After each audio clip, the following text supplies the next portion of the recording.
Vazio do tamanho do mundo. Vamos ler aqui 2 versículos para fazermos uma base daquilo que queremos refletir nesta mensagem. Encontramos no livro de Mateus, capítulo 16, verso 26, uma palavra que diz assim: Pois que aproveita o homem ganhar o mundo inteiro se perder a sua alma? Ou que dará o homem em recompensa da sua alma?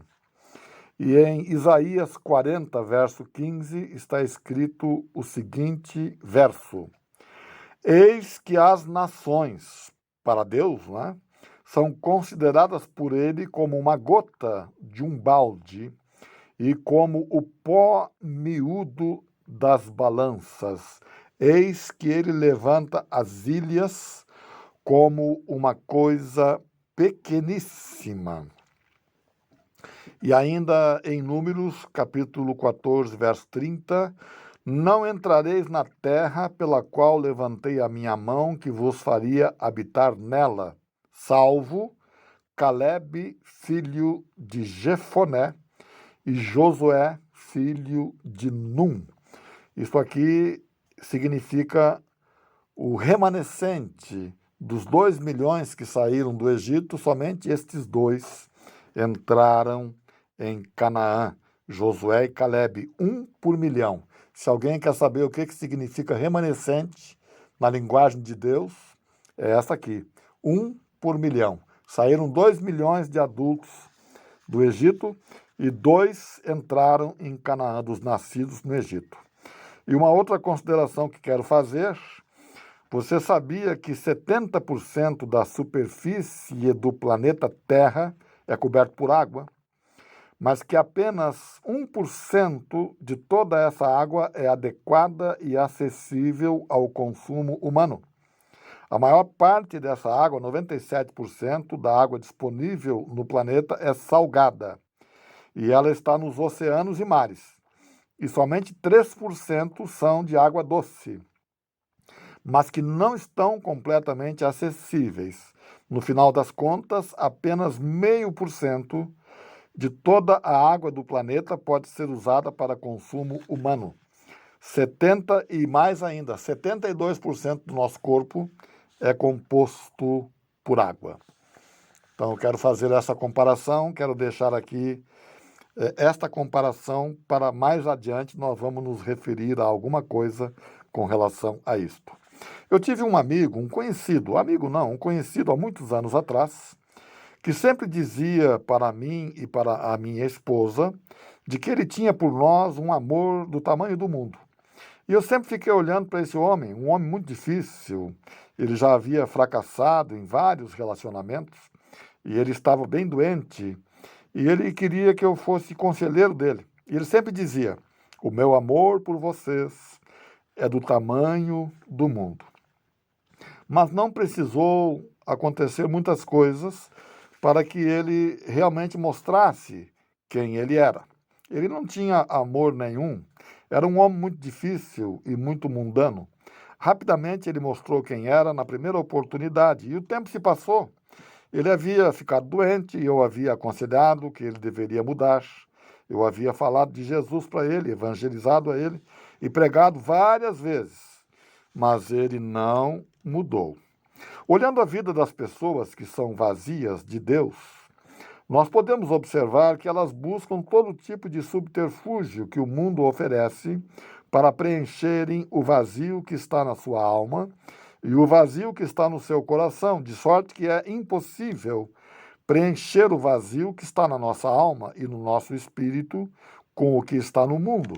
Isto é uma tarefa impossível, porque seremos totalmente sempre insaciáveis, porque não há felicidade verdadeira e nem alegria verdadeira nisso. E é também muito ruim, é muito mais difícil de apacentar e de ajudar as pessoas que se valem e que se apoiam em sentimentos grosseiros, como é o caso deste homem. São movidos por sentimentos tipo o orgulho, tipo o ódio, tipo o desejo de vingança ou a ira. porque estes sentimentos grosseiros, em minutos, eles tomam conta da vida dessas pessoas. Os que são inchados demais por estes sentimentos grosseiros são dados ao fracasso. Os que se deixam dominar por estes sentimentos são fadados a acidentes, tragédias e fracassos. É impossível que eles consigam preencher o coração com estes sentimentos grosseiros para irem bem na vida. Por outro lado, aqueles que amam ao dinheiro, os avarentos, eles também são insaciáveis. Quanto mais têm, mais querem. Aqueles que são vaidosos, da mesma forma, eles também são insaciáveis. E aqueles que possuem uma maneira de viver, tipo da prostituição, que possuem um espírito de prostituição, como era este homem, a que me refiro no início dessa fala, são infelizes, porque não conseguem suprir as suas necessidades, não conseguem preencher os seus vazios e ainda caminham para o abismo sem salvação. E isso é muito triste. Comentando com alguém, eu comentei que o nosso espírito é capaz de abrigar, de conter no seu interior milhares de outros espíritos. Assim como o gadareno que Jesus libertou. Ele tinha de 3 a 5 mil demônios. Os estudiosos discutem este número. Os demônios são espirituais, são espíritos. E eles estavam todos dentro do espírito desse homem que Jesus libertou. Jesus nos ensina que se um homem se aparta de Deus, o espírito que antes habitava no seu espírito volta e encontra a casa vazia, limpa e arrumada. E esse mesmo espírito vai e busca 7 piores do que ele, e aqueles 8 espíritos habitam no espírito daquele homem, na casa daquele homem, na vida daquele homem, de sorte que ele é preenchido com estas coisas terríveis. E assim encontramos muitas pessoas que querem ter um mundo dentro de si.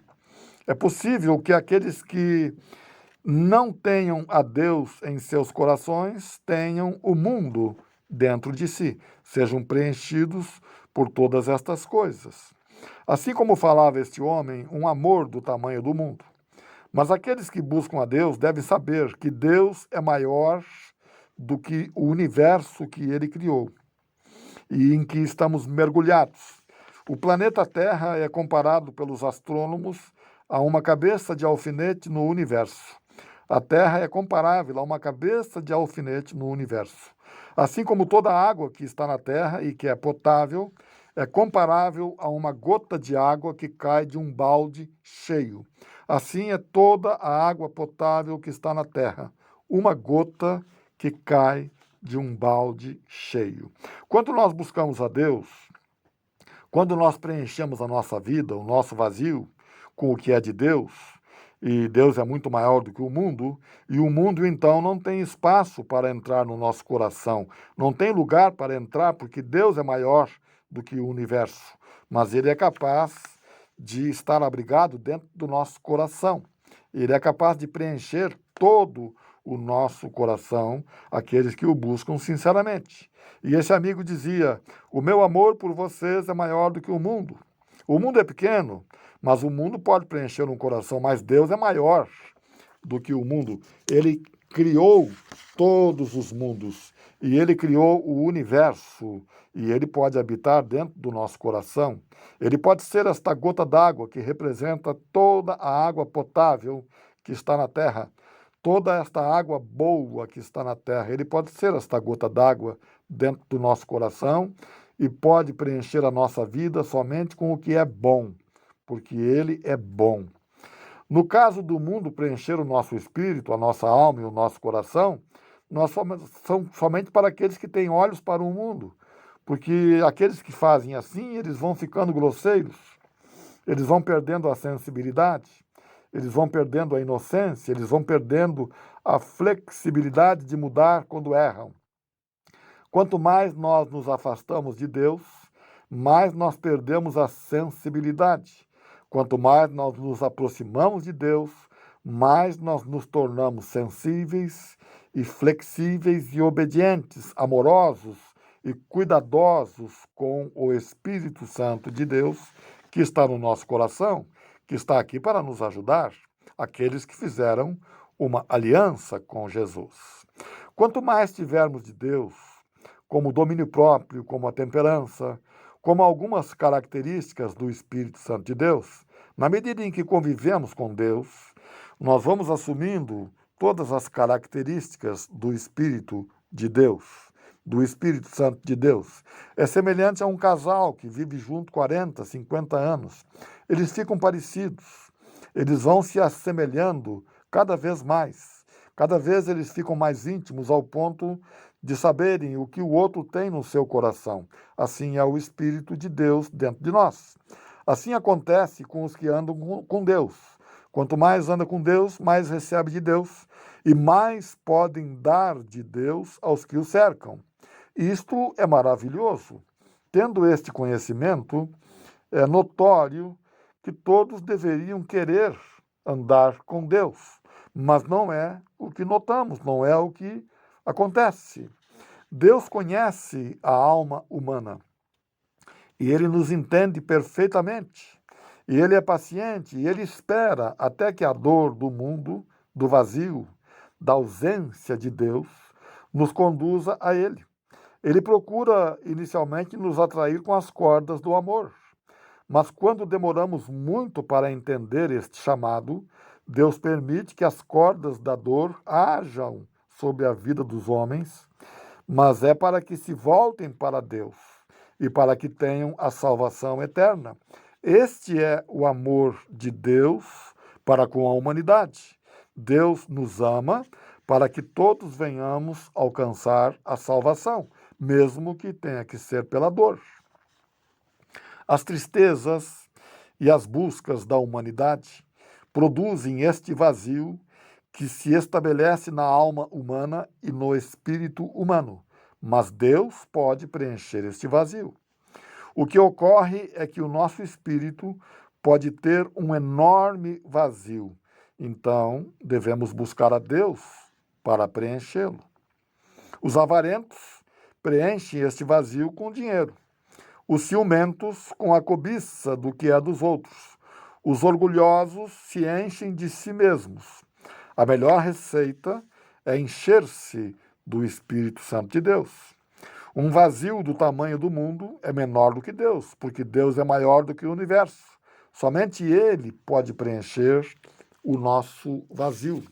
Veja que Deus nos basta. Deus deve ser o nosso tudo. Quando andamos com Deus, Ele nos supre de tudo o que necessitamos. Como Jesus ensinou, buscai em primeiro lugar o reino dos céus e a sua justiça, e as demais coisas vos serão acrescentadas. Este homem tinha uma vida muito errada, e ele tinha um conselheiro, e esse conselheiro veio a falecer. E ele pediu-me que eu tomasse o lugar do conselheiro dele. Eu disse a ele, eu vou lhe fazer somente uma pergunta, mas eu quero que o senhor me responda com toda a sinceridade. Ele era um homem com a vida muito errada, conforme já disse. Havia cometido muitas falhas, gostava da música sacra, cantava, era um homem muito culto, entendia muito da Bíblia, mas era um homem com a vida errada. E eu disse a ele, eu vou lhe fazer uma pergunta, mas eu quero que sejas bem sincero em me responder. A pergunta é simples. Eu vou lhe contar uma parábola. Um homem morava em um determinado lugar e ele foi avisado de aquele lugar seria inundado e que ele correria um perigo de morte na inundação. Mas ele orou a Deus e Deus ministrou ao coração dele que o ajudaria. E ele ficou então tranquilo. E na hora oportuna, ele seria ajudado por Deus. E veio a inundação, e as águas começaram a subir, e veio o exército com caminhões para socorrê-lo, para socorrer as pessoas que estavam em meio àquele perigo. Mas ele não quis, ele disse que Deus o ajudaria. E quando a água subiu um pouco mais, veio a marinha de jet ski com lanchas, e ele não quis. E quando a água subiu um pouco mais, ele subiu para o telhado da casa. E veio a aeronáutica com helicópteros, e ele não quis ser ajudado, porque ele havia entendido erroneamente que Deus o ajudaria, e ele morreu. A pergunta que eu quero fazer para o senhor, eu disse, é a seguinte: em qual dessas etapas o senhor está? O senhor está no socorro terreno, por terra? O senhor está no socorro pela água, por osmose, pela ajuda dos outros? Ou o senhor está no socorro ah, aéreo, através do espírito, dos helicópteros, da aeronáutica? Em qual destes momentos, em qual destas etapas o senhor está? Era um homem muito inteligente. Eu precisava fazer para ele uma pergunta inteligente. E disse mais: não precisa me responder hoje. Mas eu encontrei ele outras vezes e ele não respondeu. Perdemos contato. E cerca de alguns anos depois o encontrei em um evento educacional, numa formatura de faculdade. Ele estava lá. E então tornei a perguntar, perguntei a ele: o senhor ainda não respondeu a pergunta que lhe fiz? E ele me olhou e ele disse assim, na verdade ele não respondeu, ele desconversou. Olha o que ele me disse: eu estou estudando grego para melhor entender a Bíblia. Eu fiquei olhando para ele e pensando, de que adianta estudar grego para melhor entender a Bíblia profundamente e desobedecer a Deus nas coisas mais simples, mais básicas? Não tem sentido. Olhei e percebi que ele havia amputado parte de uma perna. Ele era um homem que já tinha perdido quase que completamente a visão por causa da diabetes. E agora também perdeu parte de uma perna. Eu olhei para ele e me compadeci, não falei nada, não quis falar nada, me despedi e fui para casa pensando na teimosia reiterada daquele homem. Alguns meses depois veio a notícia de que ele tinha falecido, morreu. Era um homem novo, bem mais novo do que eu, mas morreu prematuramente. E eu fiquei me perguntando do que adianta termos o conhecimento e não aplicá-lo à nossa vida. Eu sempre ensino que conhecer a Bíblia e não aplicar as sentenças, os ensinos, as doutrinas da Bíblia em nossas vidas é muito pior do que não conhecer.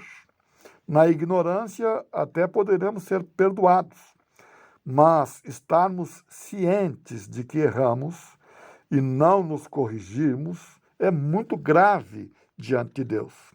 Este era o homem que declarou que nos amava com o amor do tamanho do mundo. O mundo perdido diante de Deus é nada. A palavra diz de que adianta ganhar o mundo inteiro e perder a própria alma. O valor do mundo perdido aos olhos de Deus é menor do que o valor de uma única alma. Então, todo o amor do mundo é nada, porque o mundo não tem Deus. O mundo não tem Deus e Deus é maior do que o universo, conhecido e desconhecido. Precisamos buscar a Deus em primeiro lugar nas nossas vidas, se quisermos irmos bem nessa terra. De nada adianta querermos algo, lutarmos por algo, chamarmos com um amor do tamanho do mundo. Nós somente podemos amar com o amor de Deus. O mundo não pode nos dar amor. Somente podemos perdoar com o perdão de Deus. E somente podemos compreender e discernir as coisas espirituais com a ajuda do Espírito Santo de Deus. Não há outra forma, não há outra maneira. É impossível. É impossível. Mas este homem culto, inteligente, foi estudar grego para melhor entender a Bíblia e não teve a simplicidade de obedecer às coisas mais básicas, mais simples da palavra de Deus. Não temeu a Deus, não obedeceu a Deus. De que adianta a sabedoria, o conhecimento, se não há uma aplicabilidade desta sabedoria e desse conhecimento nas nossas vidas?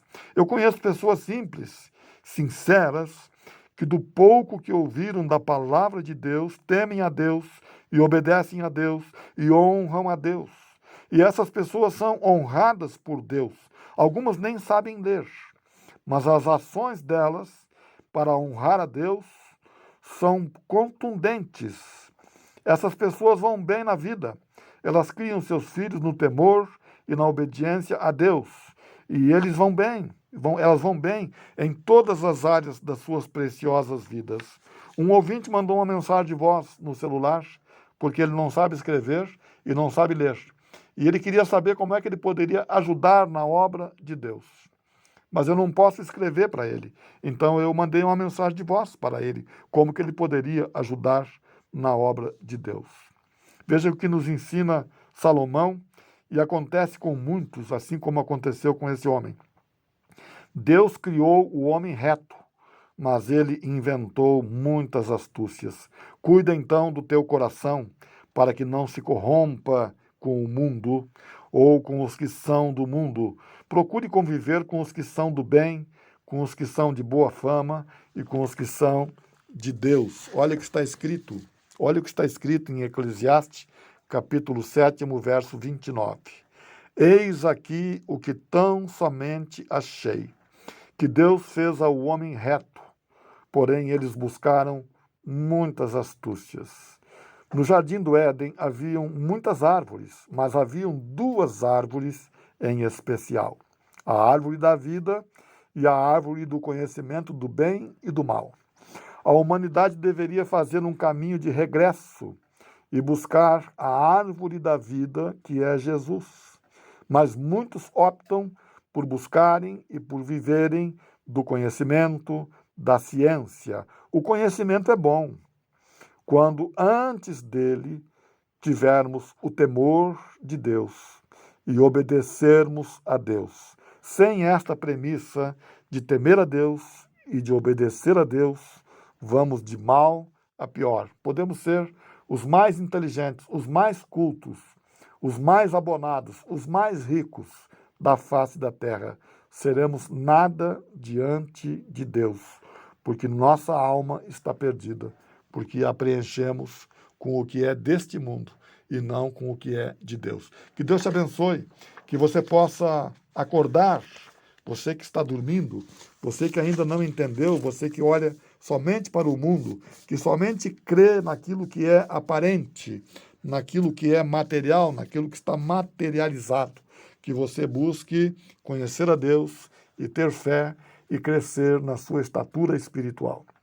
Temos um corpo, temos uma alma e temos um espírito. Cuida bem do corpo, cuida bem da alma, mas cuida também do espírito. Não seja raquítico.